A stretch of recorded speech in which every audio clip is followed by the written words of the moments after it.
Indian pizza may seem strange at first, but is it really? Think curry sauce instead of tomato sauce, pizza dough instead of naan or rice. It's increasingly more popular. And so today, I want to discover Indian pizza for myself. It's Indian pizza and more on today's episode.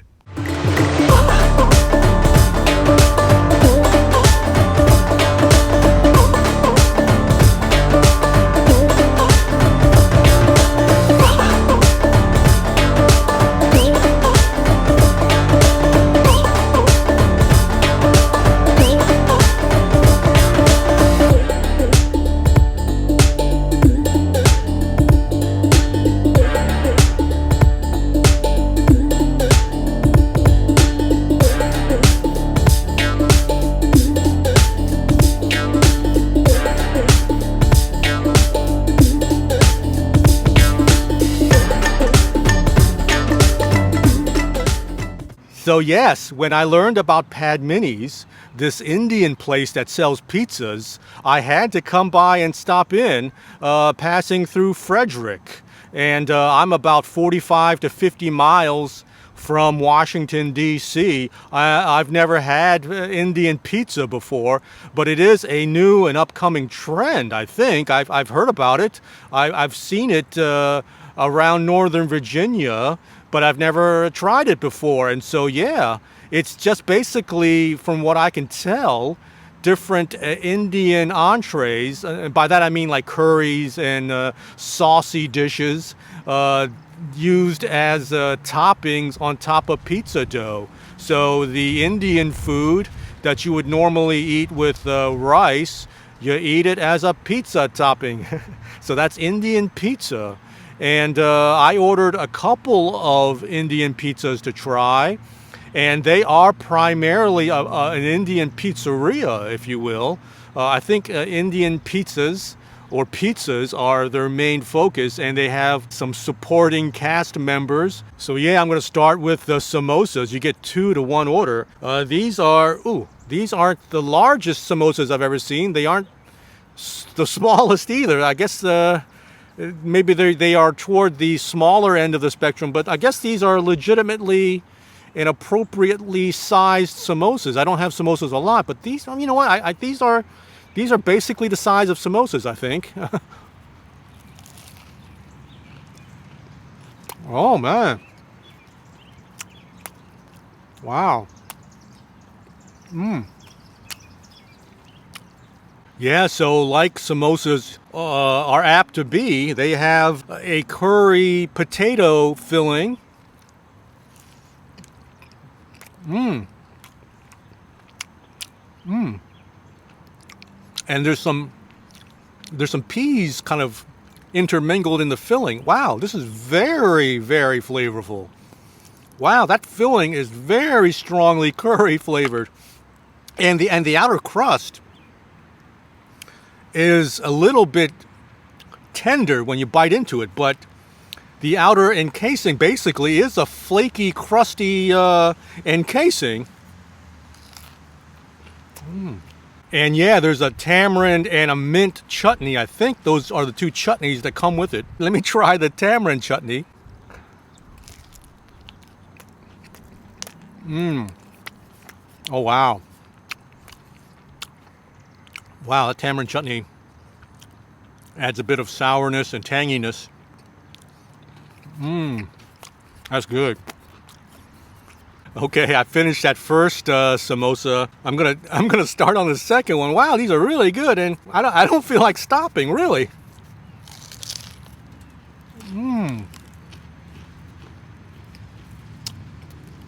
Wow. That pointy edge is really crispy and satisfying. Let me try this green chutney. I think it's mint chutney, but I could be wrong. Let me confirm my suspicions.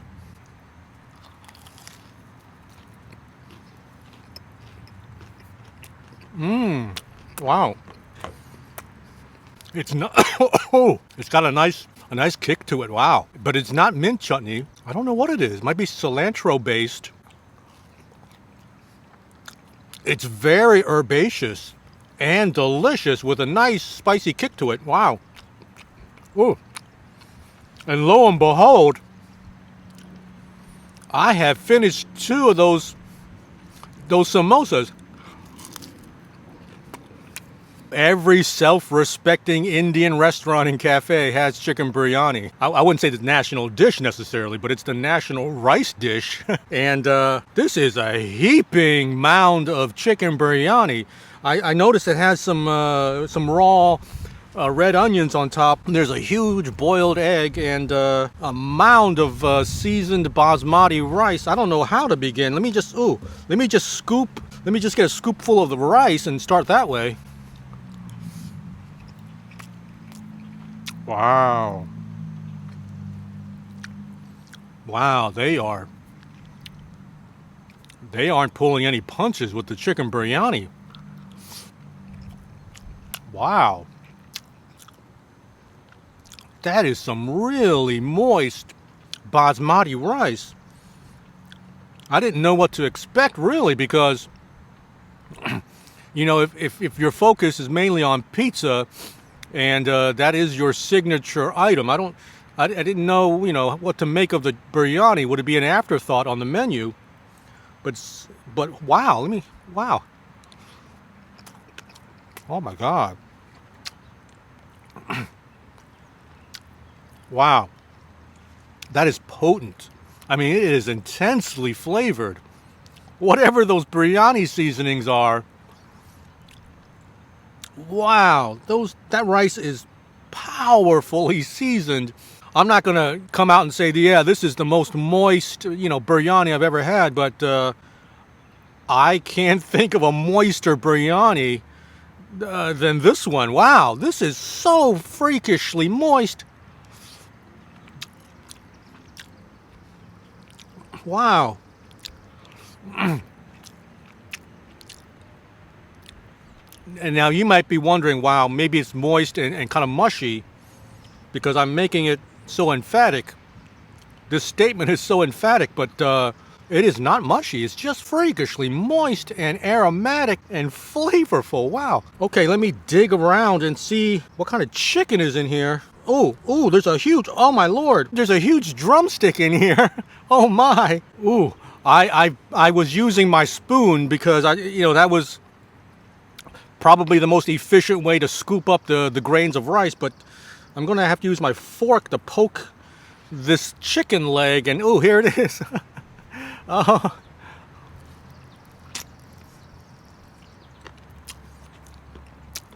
Oh my.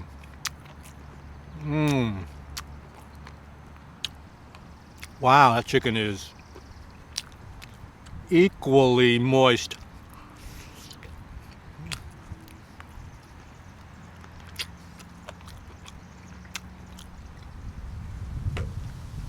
Wow.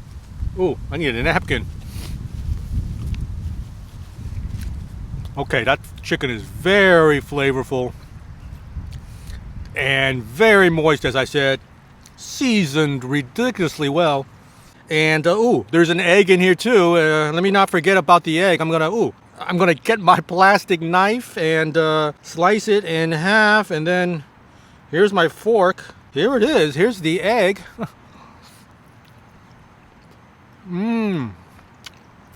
Oh, wow, that's good. Of course, I got to chase the egg with some of the rice.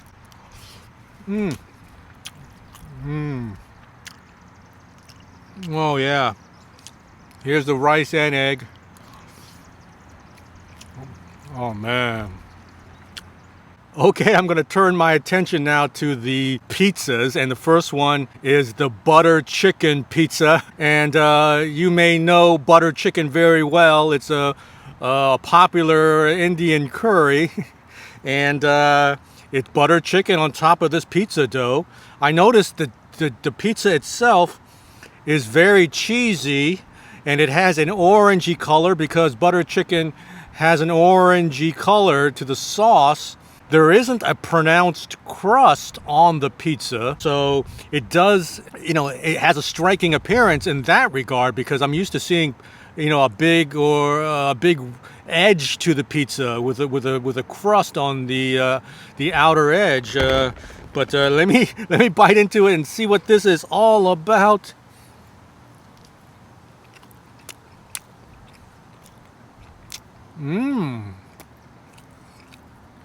Wow.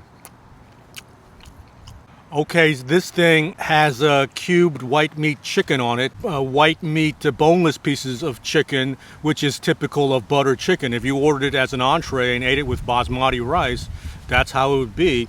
And it's just soaked and intermingled into the cheese. It's a standard kind of mozzarella cheese that you would see on any kind of like Italian style pizzas. The pizza dough itself, the platform, if you will, of this pizza is not as crisp as most Italian style pizzas.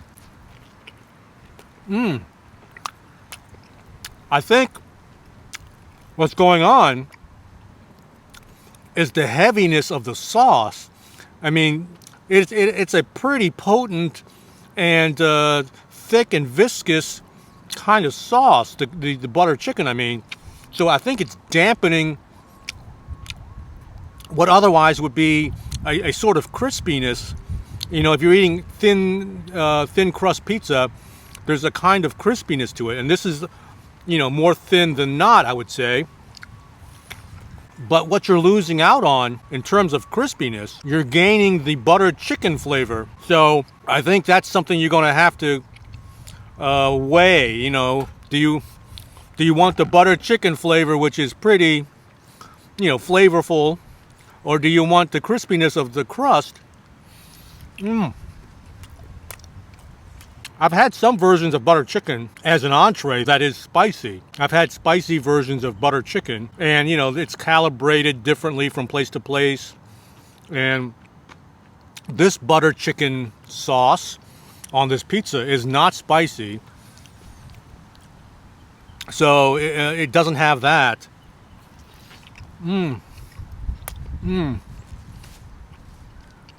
Okay, my next pizza is the palak paneer pizza, and palak paneer is a Indian curry that's made from pureed spinach, and it has paneer in it. The palak is the pureed spinach, and paneer are those little cubes of cheese. They look like cubed pieces of tofu. It looks kind of like that, but I think it's made from either buffalo milk or cow's milk. On top of the pizza, I was expecting it to be really, really green, but it's not. I think the palak is really buried underneath the cheese, maybe, because it doesn't have a green coloration on the surface as I was expecting it to. And you can see the big cubes of paneer. Let me just bite into it and see what this is all about. Here it is, the first piece.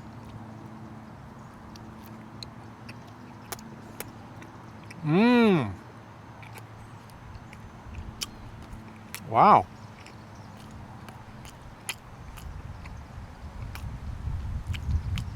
Let me bite into it again, because I need to get some of that paneer. I didn't get a whole lot of paneer in that first bite. I might have to take the paneer off the side here. Okay, with those first few bites, I did form an impression of this palak paneer pizza, and it has a generous amount of mozzarella on it too. And in fact, I mean, the paneer kind of just blends in with the mozzarella, really.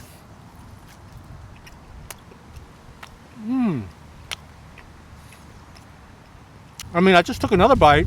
It's hard for me to differentiate between the mozzarella and the paneer. And in fact, I don't have a pronounced spinach flavor. And in fact, the pureed spinach is almost, I would say, non-existent almost. Maybe that's too strong a word, but I don't really taste the contribution of the spinach as much as I do the cheese. And with regard to the cheese, as I just said, it tastes mostly like mozzarella. I think my impression of this is that it's more or less a cheese slice. I mean, if you like a cheesy slice, this is what this is. And it's good in that sense. The paneer really adds a degree of cheesiness on top of the mozzarella.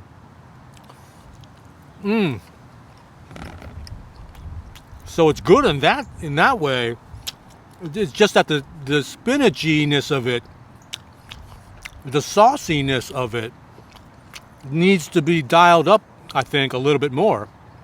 Well, that wraps up this episode about Indian pizza. I had a good time because I learned a lot about Indian pizza, not having had it before. And I don't know if it's available in your area where you are. Let me know in the comments section. Please give this video a thumbs up too if you enjoyed it. And please consider subscribing to my channel. Thank you so much. I'll catch you next time. Bye-bye.